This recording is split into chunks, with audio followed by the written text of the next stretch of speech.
Ayan po ang ating pinakamamahal na Pastor Apollo C. Kibuloy. At dahil po sa kanyang mga gawaing mabuti noong 1985, itinayo niya ngayon ang Kingdom of Jesus Christ. Mula sa 15 lamang na miyembro, tingnan niyo po kung gaano na kadami ngayon ang miyembro ng Kingdom of Jesus Christ. Present po ito sa buong mundo at ngayon po ay isa sa pinakarespetado na religious organization sa buong mundo po. Galing po ito sa kahirapan, but right now, it is one of the most improved religious organization in the country and in the world today. Si Pastor Apollo C. Kibuloy ang nagtayo ng Jose Maria College na isa na pong sikat na eskwelahan Jose Maria College, kay Pastor pala yan. na bansa. Kaya nga kami, we are trying our best now to raise money. Bakit po? Kasi ang JMC College Law School po, naging qualifier. Isa po sa 6 na colleges and universities na Naka-anim. nag-champion sa Asia Pacific at ipadala po kami sa Oxford University sa England. Wow. Bakit po nangyari yan? Nangyari yan dahil sa inspirasyon na binigay ni Pastor Apollo C. Kibuloy sa amin.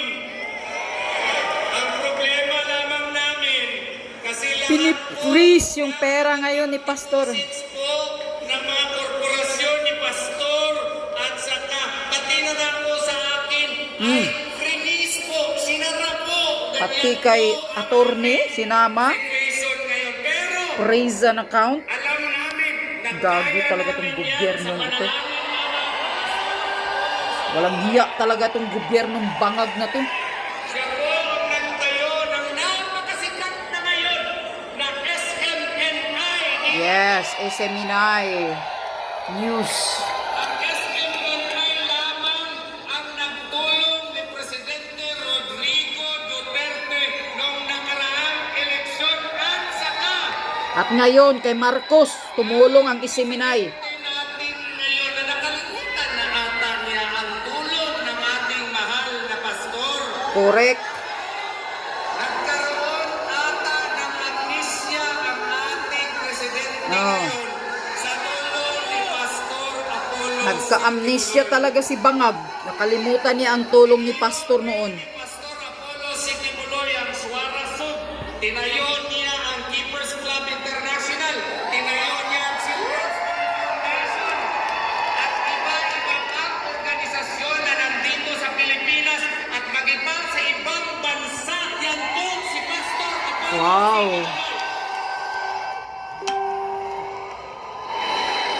Meron siyang kaibigan. Hindi lamang kaibigan, kundi para na niyang kapatid. Tinulungan niya noong eleksyon at naging presidente ang Si PRRD. ating pinakamamahal na presidente Rodrigo Duterte. Dahil po sa kanyang suporta ng ating pinakamamahal na presidente Rodrigo Duterte at sa kanyang anak, ang ating vice presidente Sara Yes. Zimmerman Duterte. Alam na mo ninyo kung anong nangyari sa KOJC at sa kay Pastor Apollo C. Kibuloy.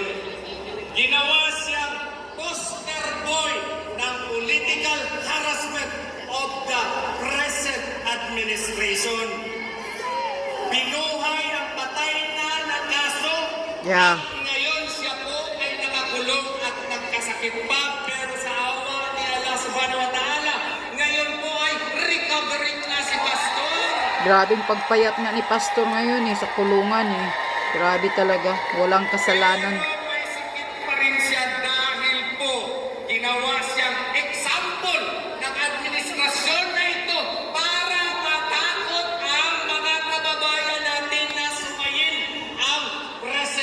administration ngayon. Tanong! Tama. Pabayag ba kayo niyan?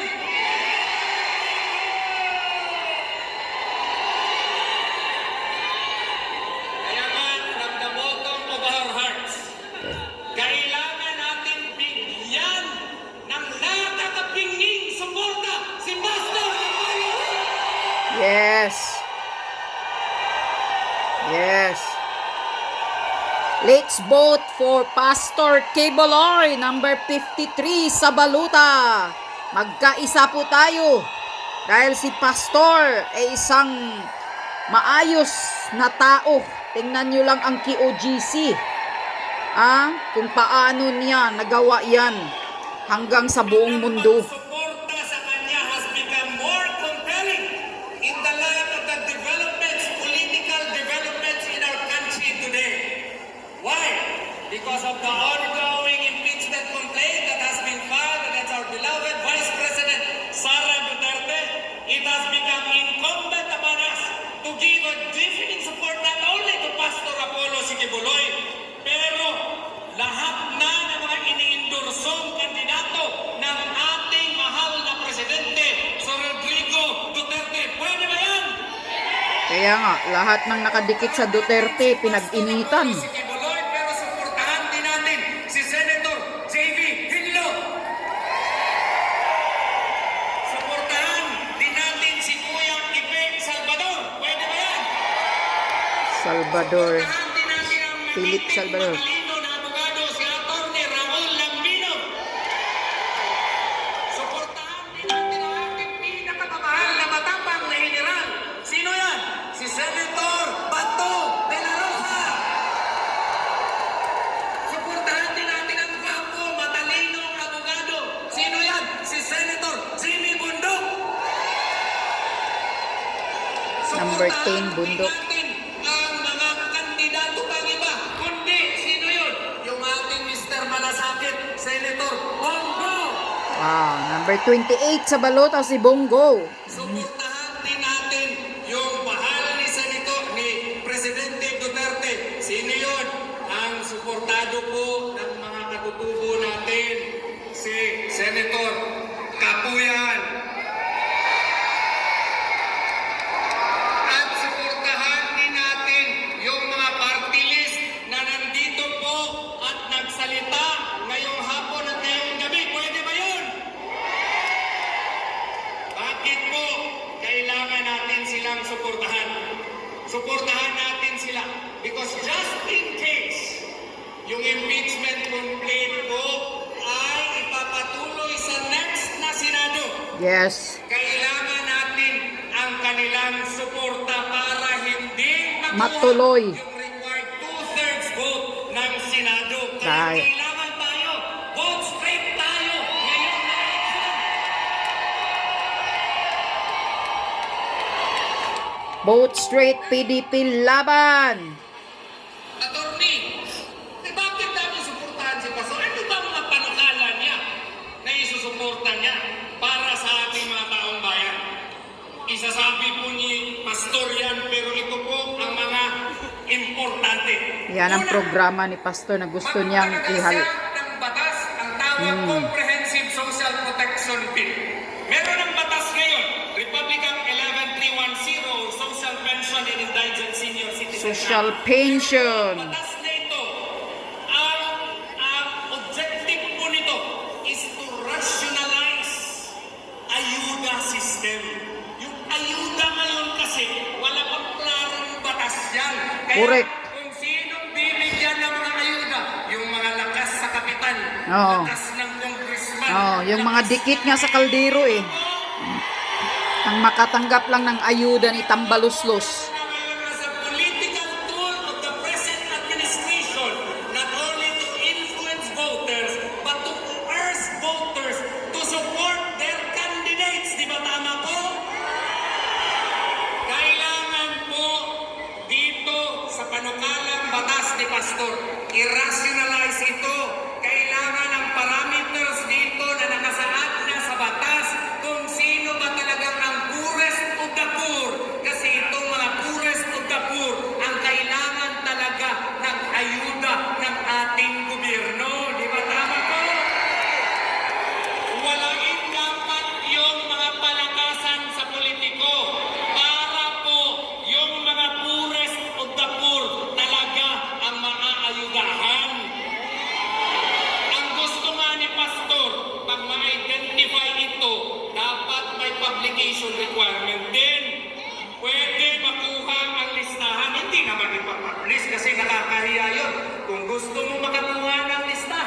pwede available yun. Bakit? Kay para meron ding remedy. Yung driver ng kapitan, yung kanyang kabit na naging ayuda na, o yung kanyang mga Kaya nga. pwede rin questionin doon sa korte para magkaroon ng summary hearing. At kung ma-prove na wala siyang karapatan, pwede siyang tanggalin at palitan. Di ba maganda po? Yeah, correct. Gusto rin niya na merong regular assessment ng mga beneficiaries. At saka gusto niya holistic ito. Merong healthcare at meron ding housing. Yun ang gusto ni Pastor. Housing unit. Gusto rin niya magkaroon ng trabaho ang ating mga walang mga trabaho. Yun ang gusto ni Pastor. Katulad po sa Kingdom of Jesus Christ, lahat po, halos lahat ay may trabaho kung full-time ministry worker ka. Di ba tama po? So, dito po sa batas na ito, sa iyang ikukumpuni, kung siya ay iyong pipiliin na maging senador, siya po ay sisiguraduhin na nandun sa batas ang paggawa ng trabaho at bigyan ng tax incentives po ang mga korporasyon na gagawa po nito doon sa mga kabukiran at maging dito po sa syudad. Ang mangyayari nito, marami pong magkakatrabaho. Gusto rin niya ni Pastor na mayroong microfinance support bill para yung gustong magnegosyo, meron po silang kapital para ito inegosyo. At kung may negosyo yung tao, pwede na silang makapagbibigay ng trabaho. Ano pa? Gusto rin ni Pastor na yung OFW, Overseas Filipino Workers, ay suportahan. Paano? Kung pupunta kayo sa Hong Kong, pupunta kayo sa Saudi Arabia, meron pong mga police attaché, meron pong diplomatic attaché, pero kulang ata ng medical and legal attaches. Yeah, tama yun. Nila ay kailangan sila ng suporta na legal at medical po. Kaya gusto Yes, ni Pastor, medical kailangan meron kasi din maraming continuing education and na-stress entrepreneurial sa ibang skills bansa. program. Para pagbalik niya dito, sila po ay masusuportahan. Daming tao. Nagiging main warrior sa corruption. Kaya mag-create siya ng Truth Commission po. Ito pong Truth Commission ay maging isang organisasyon na kasama sa ombudsman para sila po ang mag-iimbestiga sa mga kurakot sa gobyerno. Gusto ba natin yan? Kaya ngayong gabi, ating pakikinggan ang ating pinakamamahal na Pastor Apollo C. Kibuloy. Pakinggan natin siya at ating suportahan. Yes, let's vote for Pastor Kibuloy. PDP Laban Street po, iboto nating lahat. Buhay si Pastor Apollo C. Kibuloy! Kailangan mawala yung mga alipuris ni Bangag. Bumalik po ako dito kasi may hindi pala ako na-mention na mga Yeah, si Marcolita at si Atty. Vic. na kailangan nating suportahan. Suportahan natin si Congressman Dante Marcoleta. Yes! Yes, sigurado yan Magaling na sa boto ko. at kapatid natin na Iglesia ni Cristo. Suportahan si Congressman. Suportahan din natin si Atty. Vic Rodriguez. Yeah, isa pa yan, si Atty. Vic. May prinsipyo. Ang request po ni Pastor, vote straight tayo, PDP laban! Yes, vote straight PDP Laban.